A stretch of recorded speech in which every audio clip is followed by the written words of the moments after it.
Hello everyone. I once again welcome you in my channel reasoning at the rate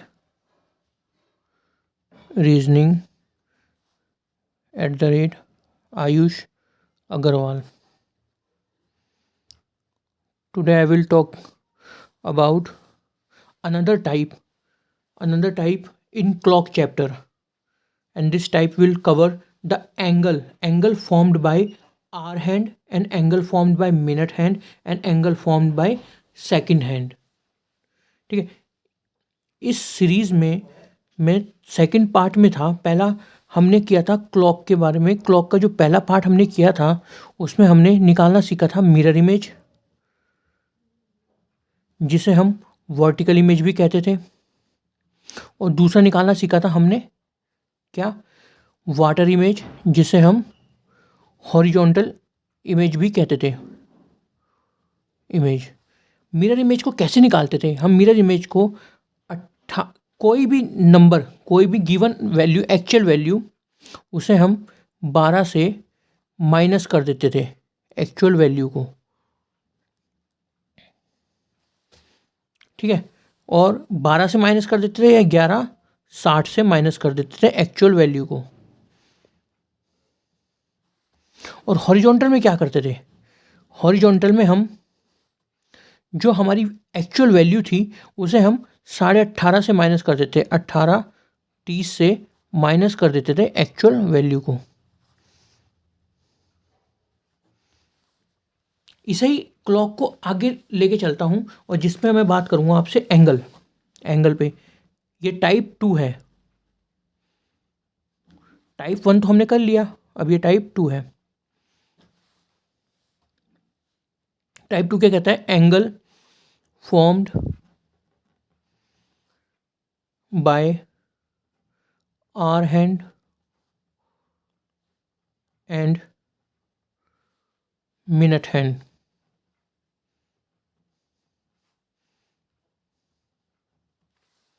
मतलब क्या है कि जब भी हमें पता है, जब भी हमारी घड़ी चलती है, घड़ी चलने का मतलब क्या है कि सुइयाँ एक पोजीशन से दूसरे पोजीशन पे जाती हैं, दूसरे से तीसरे पोजीशन में जाती हैं। ठीक है, तो एक पोजीशन से जब वो दूसरे पोजीशन पे जा रही हैं, तो उस पोजीशन को ट्रैवल करने के बाद जो वो एंगल फॉर्म हो रहा है वो कितना एंगल है, और उसे कैसे निकालते हैं।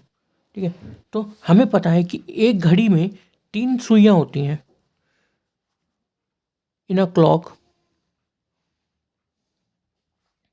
There is always 3 needles. कौन कौन सी? एक तो होती है आवर हैंड, घंटे की सुई। दूसरी होती है मिनट हैंड,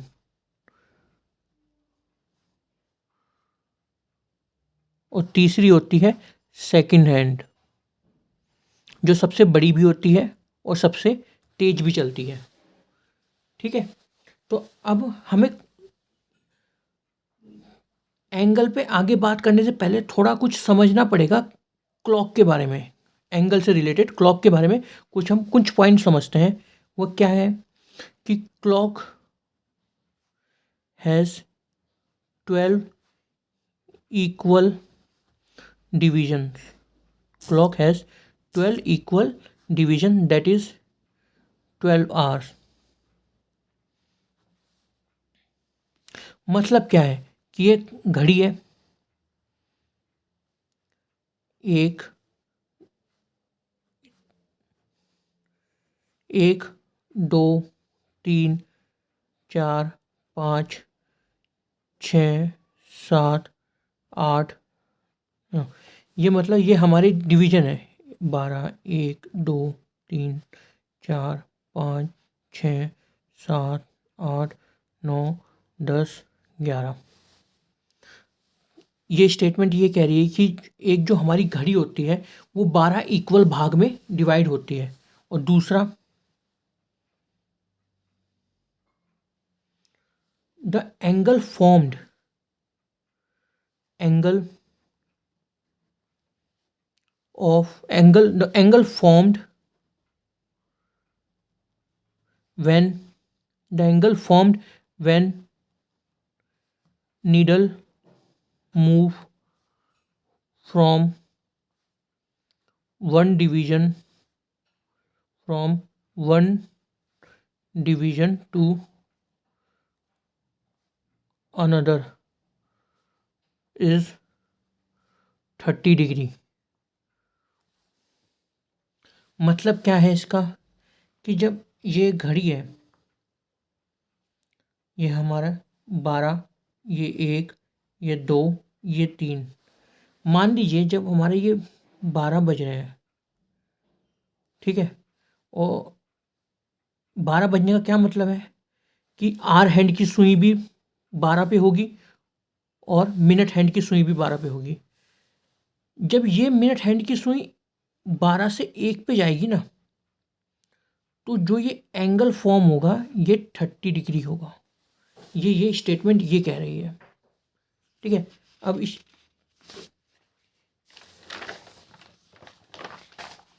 हम तीसरी स्टेटमेंट की बात करते हैं जो हमें जो एंगल पे है, angle of 360 degree is formed in 12 hours.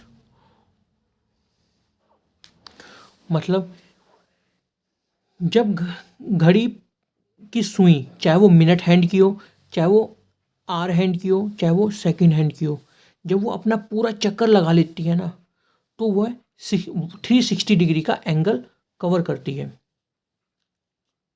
तो हम इससे क्या कह सकते हैं, इससे हम इन तीनों पॉइंट से हम एक कंक्लूजन निकाल सकते हैं। Thus we can say that each needle has to cover 30 degree angle to go from one division to another।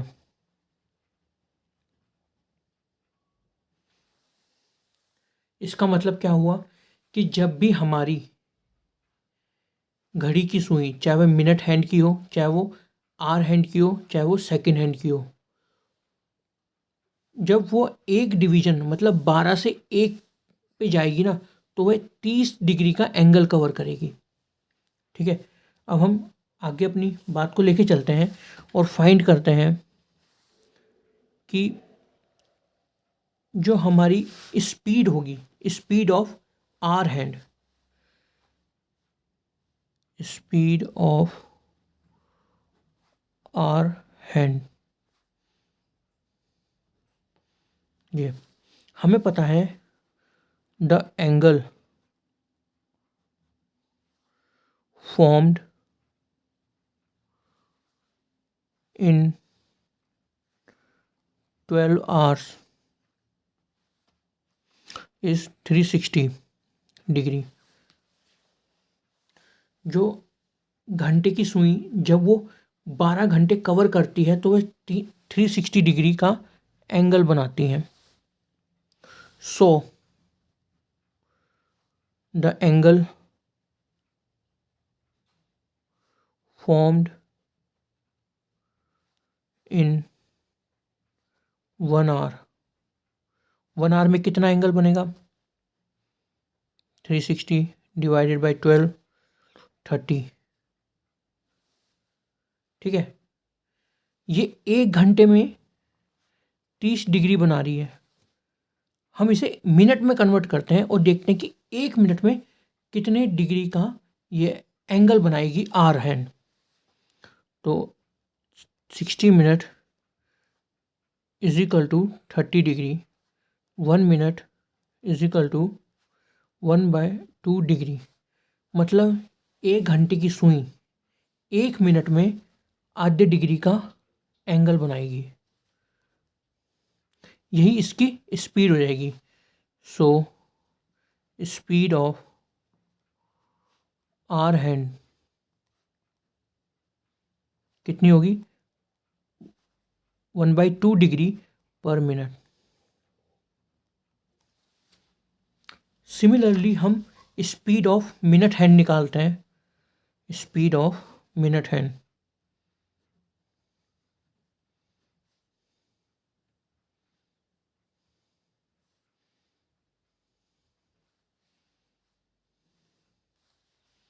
ये कैसे निकलेगी? हमें पता है कि मिनट की सुई 60 मिनट में पूरा 360 डिग्री का चक्कर घूम जाती है। मतलब the angle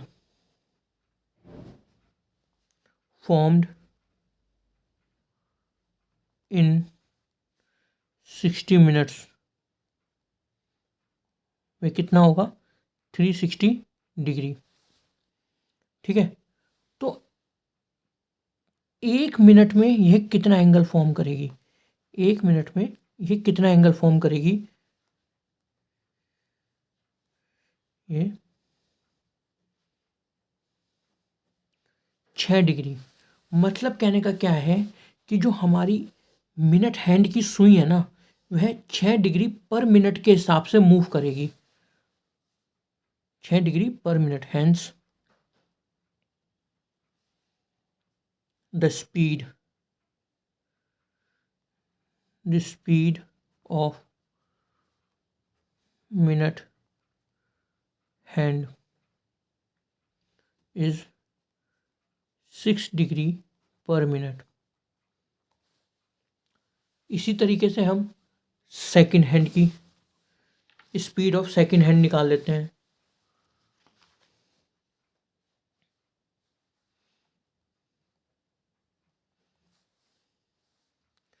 speed of second hand ये कैसे निकलेगी? हमें पता है कि जो सेकंड की सुई होती है वो 1 मिनट में 360 डिग्री घूम जाती है। The angle formed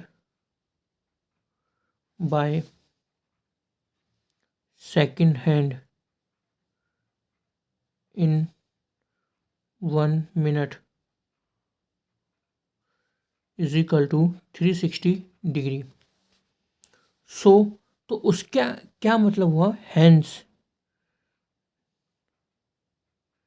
speed of second hand कितनी हो गई? 360 डिग्री पर मिनट। मतलब कहने का क्या है कि 1 मिनट में जो हमारी सेकंड हैंड है ना, वो 360 डिग्री कवर कर लेगी। अब हम क्वेश्चन पे बात करते हैं। मैंने ये तो बता दिया कि मिनट हैंड की आर हैंड की स्पीड क्या है, मिनट हैंड की स्पीड क्या है और सेकंड हैंड की स्पीड क्या है। तो अब हम इस पे बात करते हैं कि क्वेश्चन बनता कैसा है पेपर में। पेपर में क्वेश्चन बनता कैसे है? जैसे एक क्वेश्चन दिया हुआ है, फ्रॉम 2 PM टू 4 PM। यह क्वेश्चन दिया हुआ है। इसमें पहला पार्ट है, what is the angle covered by our hand.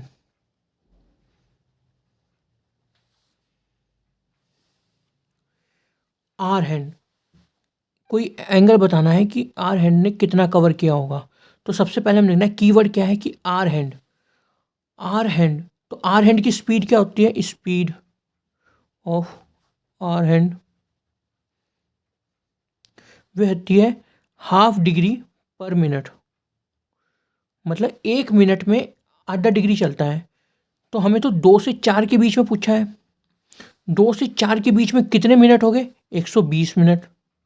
120 minute, sorry 120 minute 1/2 degree के हिसाब से तो कितना है? 60 डिग्री कवर करेगा।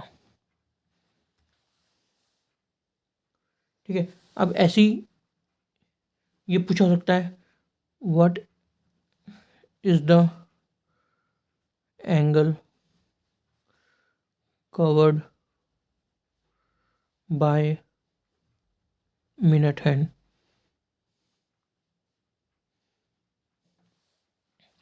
तो मिनट हैंड का हमें स्पीड देखनी है, स्पीड ऑफ मिनट हैंड क्या होती है, हमें पता है वो होती है 6 डिग्री पर मिनट। तो 120 मिनट में कितना चलेगा, 120 मिनट में 120 इंटू 6 डिग्री, तो 720 डिग्री एंगल फॉर्म करेगा, एंगल कवर करेगा, इतना एरिया कवर करेगी।